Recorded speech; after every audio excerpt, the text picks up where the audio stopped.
Breaking news tonight in the Nolan Wells investigation. Enhanced distress call audio bombshell. Good evening. I'm Nancy Grace. This is Crime Stories. I want to thank you for being with us.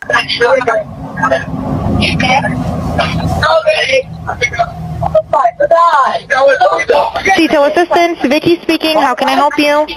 Hey, we're at the west tip of Horn, and our bilge pump stopped working. We're sinking. Can you all please come? We have a membership.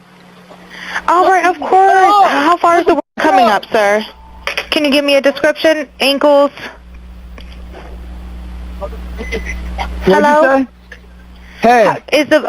Yes, how far is the water coming up, sir? It's coming up. We're just sinking. I don't know. Like we're going down. A man went on live television and answered a direct question about how Nolan Wells was found.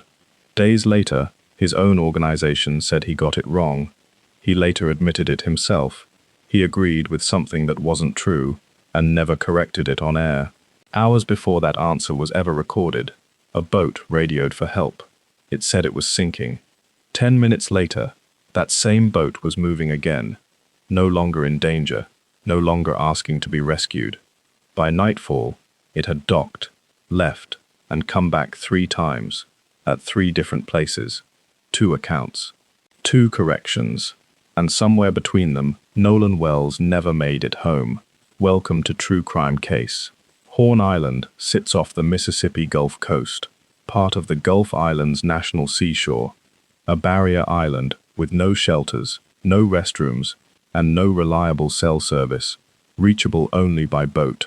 On the 4th of July, it fills with people anyway. Reports from that day describe hundreds of visitors scattered across the shoreline, boats anchored in every direction, friend groups spread out with no real way to track who was where. For almost everyone who went out there that day, it was an ordinary holiday. Nolan Wells was one name among hundreds of people on that island, not someone anyone was watching closely. A boat carrying Wells and a group of friends had left the mainland that morning and reached Horn Island a little before midday. Sometime that afternoon, reported as around 3 p.m., the group began preparing to head back, and Wells did not board with them. What happened in that specific moment is the first place where the record splits, and it's worth slowing down here, because everything that follows depends on it. One friend who was on that boat, Warren Cole, gave his own account of the departure. His mother, Ashley Cole, a local chancery judge, posted publicly that the group left the island around 4:30 p.m.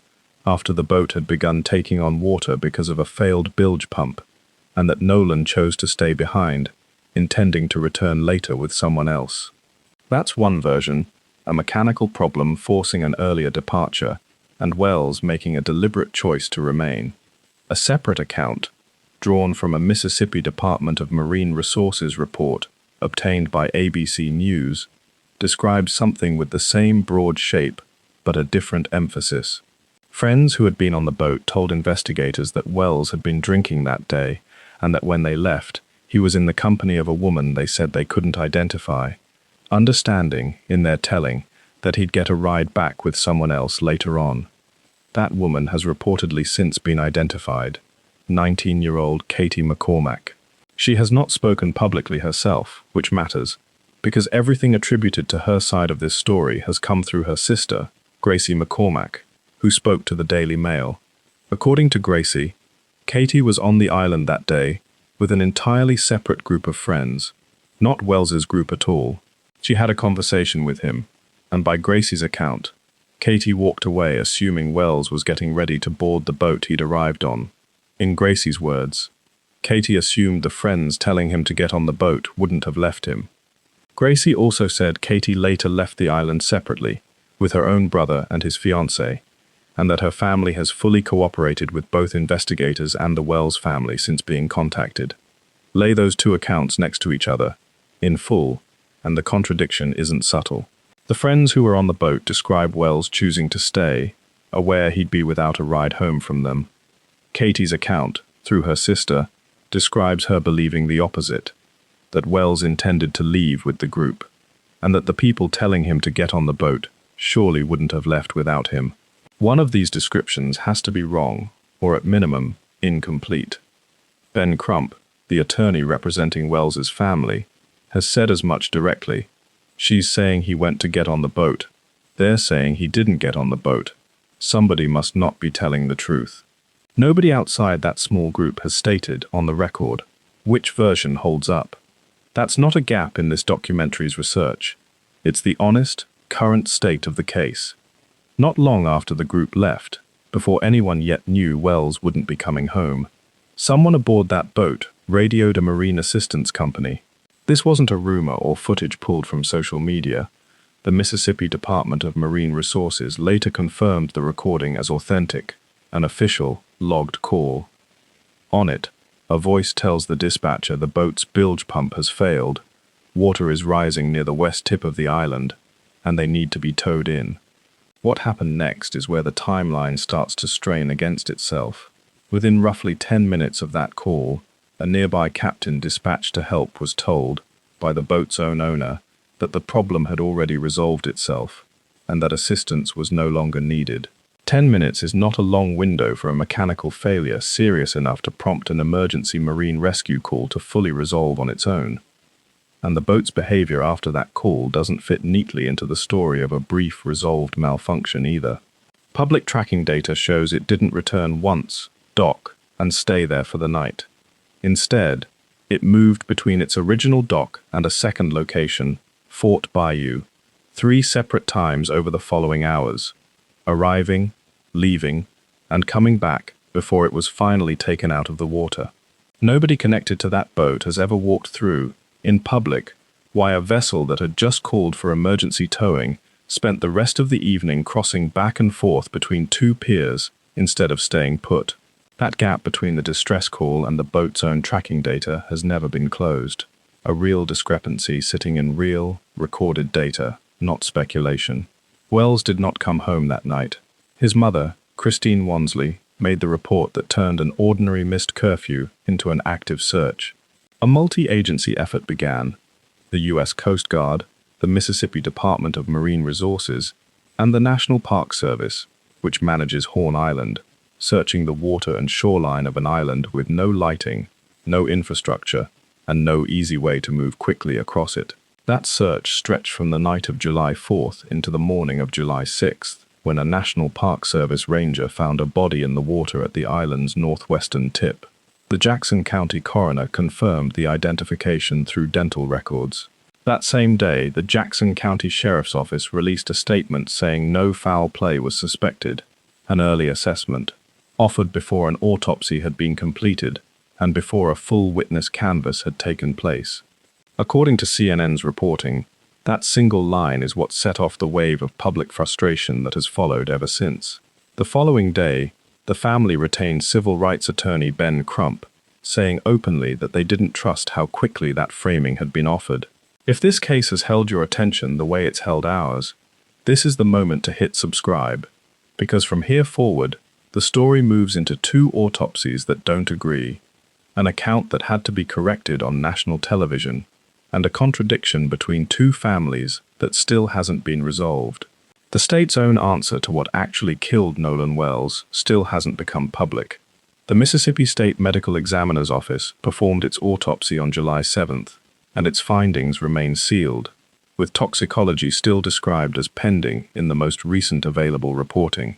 Sheriff John Ledbetter's office has said investigators interviewed the 3 friends who had been on the boat, along with more than 60 additional witnesses, and has publicly asked anyone with original unedited photos or video from Horn Island that day to come forward, specifically anything depicting an altercation. The office has addressed the flood of unverified claims circulating about the case directly. What we have to go on in an investigation is original documentation and first-hand knowledge. We have to authenticate everything. That caution matters, because misinformation here hasn't stayed confined to strangers online. Christine Wansley has had to publicly debunk an AI-generated video using her own likeness to spread false claims. A reminder that even the family at the center of this story has had to fight fabricated versions of themselves.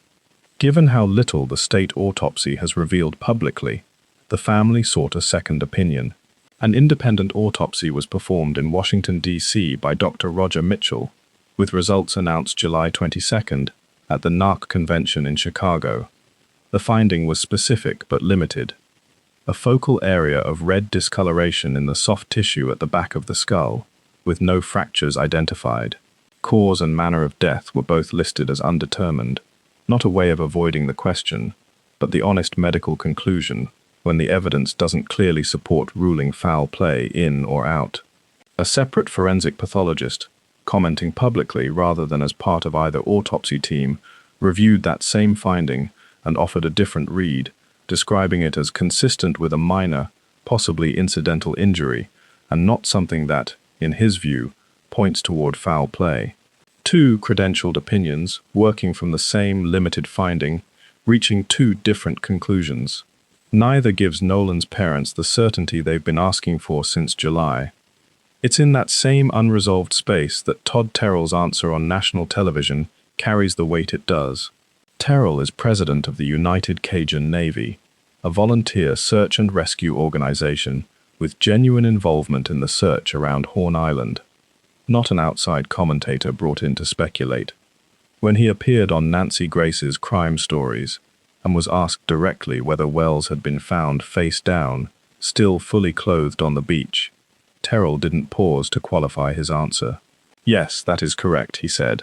"Live," to a national audience. Days later, his own organization said that answer was wrong. Terrell told the Sun-Herald exactly what had happened. In his own words, "I just agreed with her because the body was clothed. Maybe I should have corrected her." A pilot with the organization had actually spotted Wells from the air, wearing only swim trunks, the same trunks visible in photographs taken of him earlier that same day, not fully clothed, not the picture a national audience had just been given, confidently, by someone whose organization had real, first-hand knowledge of the recovery. Terrell wasn't lying, by his own account.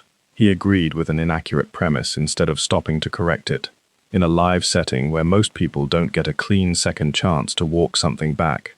It's a human explanation. It's also a real reminder that even people who are genuinely present can get a detail wrong on air, and that it can still take days for that detail to be corrected. This case has drawn attention well outside the usual true crime audience. Sports commentator Stephen A. Smith addressed it publicly on News Nation, describing frustration in the black community about how quickly the official account moved toward no foul play. Separately, a data-focused crime analyst speaking to News Nation pointed out that investigators are relying heavily on phone and location tracking data to test the friends' verbal accounts against what the boat's own movements actually show, saying plainly that if their stories don't match, they're going to have a problem. That's the same tension sitting underneath everything in this case. Human memory, given under pressure, against the kind of evidence that doesn't change depending on who's telling it. Nolan Wells was laid to rest on July 20th at Center Point Church in Ocean Springs, in a service attended by hundreds, teammates, classmates, neighbors, and people who had only come to know his name through the news. During the service, Reverend Al Sharpton announced a $50,000 reward on behalf of the National Action Network, saying it came directly in response to hate mail sent to Wells's mother, accusing her and Crump of financially profiting from her son's death. Filmmaker Tyler Perry, who had sponsored the funeral itself, matched that pledge the same day. NFL Hall of Famer Terrell Owens later added another $25,000, bringing the total reward for information leading to an arrest and conviction to $125,000. Elmore Wansley spoke at his son's service about the years he'd spent building him into the person he was, not the headlines that would follow him. "I poured all my knowledge into you that I could by taking you to the gym to work out, taking you to the beach to do drills in the sand, teaching you how to watch film, how to study your opponent's strengths and weaknesses."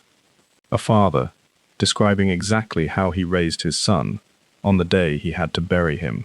That same day, quietly, a different process began.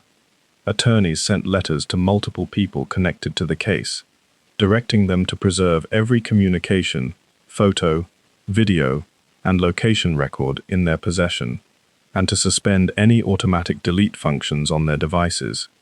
Those letters were signed by attorney Gary Bufkin of the Ridgeland-based firm Carroll Bufkin Pleck, working alongside Crump's team. Bufkin now represents Wells's estate in Jackson County Chancery Court, where Christine Wansley was named administrator that same week. On July 29th, the estate's attorney sent subpoenas to Facebook, TikTok, and Snapchat, a direct response to how much of this case's evidence exists in phones and social platforms rather than official case files. If watching a family move from a funeral straight into legal preservation letters and subpoenas has stayed with you, that's exactly why we'll keep covering this. Subscribe now so you see the next filing or statement the moment it becomes public. Jackson County District Attorney Angel Myers McElrath has confirmed the case is headed to a grand jury, and that the state's autopsy findings will remain sealed until that jury reviews them first. In a recorded video statement, she said, "I understand the public's urgency to understand what happened to Nolan, but we are not taking time for time's sake. We are taking the time required to complete the work this investigation demands."